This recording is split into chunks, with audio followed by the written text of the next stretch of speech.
ยานตกน้ำกับนอกนั้นน้ำมันมากเลยพี่น้องเต็มตะฝั่งแล้วน้ำหินบูนของเขาที่วาดเหือเขา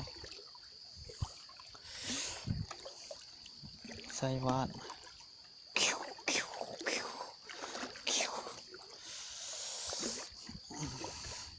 ผู้ใดพายเหือบ่เป็นถามวิธีเด้อนี่ก็เป็นเพียงมองแค่น้ำบูนใส่มองเลาะเนาะตอนนี้เราก็สิพยายามเบ็ดอีกต่อหลังต่อไป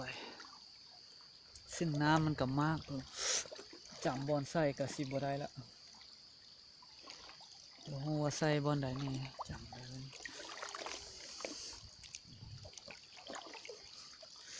ลืมลูกผัวที่เคยอยู่มาพี่ป้านะเขาบ่เห็นใจเขาดีสำใดปะลูกให้เป็นกำพร้าพอจนแม่คนสาวนาเขาบ่อยากเอาไปเป็นลูกเคยหลังนี้หลังนั้นโอ้ยเดี๋ยวผู้หังตั้งมี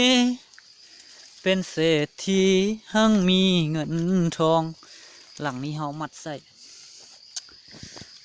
อันนี้มัดใส่งาไม้เอ้าสายเบ็ดหายไปเสียวะพี่เนาะโอ้ลืมเบ็ดตัวเองโอ้ยบ่มีหลังเลยหล่อนบ่อยากเห็นเจ้าเป็นมือสองไปเป็นเมียห้องของคนมีเงินเขาดีสำใดปะเจ้าจึงบ่ฮู้จักพอลืมคนที่ลูกเอิ้นพอคนที่เคยขอเบิ่งหาใส่เบ็ดขี้กระเดือนครับเบ็ด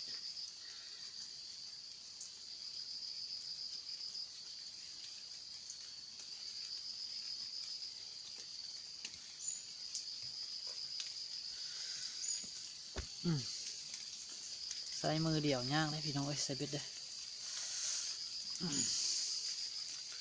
ใส่แล้วเขากับป้อนมันลงไปเป็นรุ่นหลังที่สองที่สามที่สี่บานนี้ยักหลังที่เท่าไรละมันอยู่ไกลๆเดี๋ยวนี้แหละหลังนี้ก็ได้น้ำท่วมแล้วพี่น้อง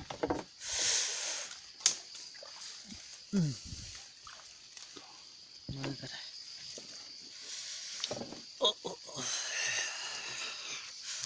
พินแต่สายเบ็ด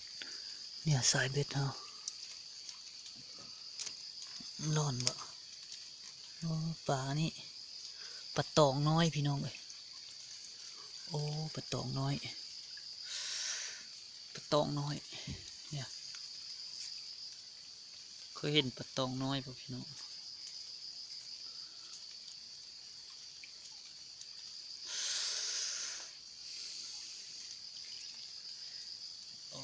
ปลดเบ็ดก่อนเด้อพิบนึงขออนุญาตหยุดแป๊บนึงหลังจากที่เราใส่แล้วเราก็ออกไปหลังต่อไปแล้วพี่น้องพูดทางในพูดอีกเลิกบอกพี่น้องเลิกบอกนามินบุญเลิกได้นี่คุณสมาชิกเข้า3 คนได้ปลาตองน้อยตัวหนึ่งบอยเอ้ย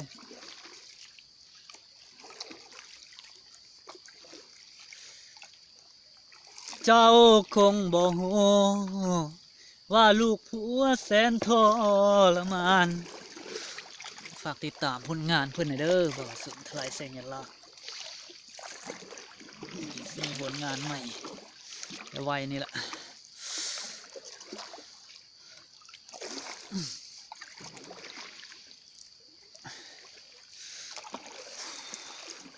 อันนี้คือใส่เบ็ดน้อยพี่น้องยังเบ็ดใหญ่เหรอไม่ได้ยามเบ็ดใหญ่อันนี้ไปยามเบ็ดน้อยก่อนน้ำท่วมไปแล้วเบ็ด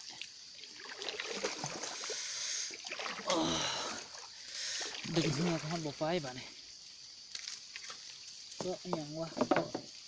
จักเนาะ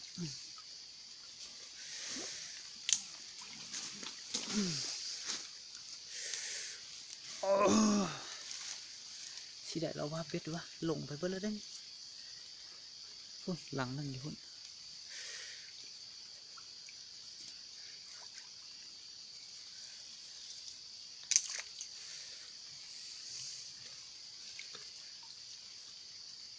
ร้อนนี่พี่น้องร้อน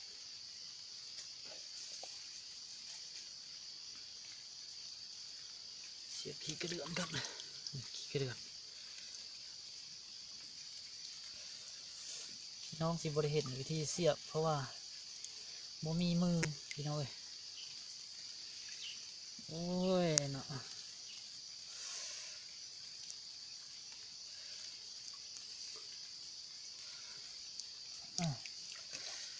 น้ำก็มากบ้านสิได้เข้าไปปะไว้ตะฟังพี่แหละน้ำมันมากเลยใช่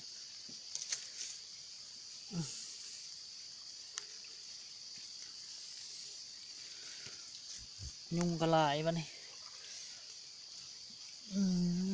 หลังนึงด้วยพี่ใส่อยู่นี่3 หลังหลังนี้หลังนึงร้อนอีกโอ้เป็นอะไรวะย้ายขึ้นมึงดู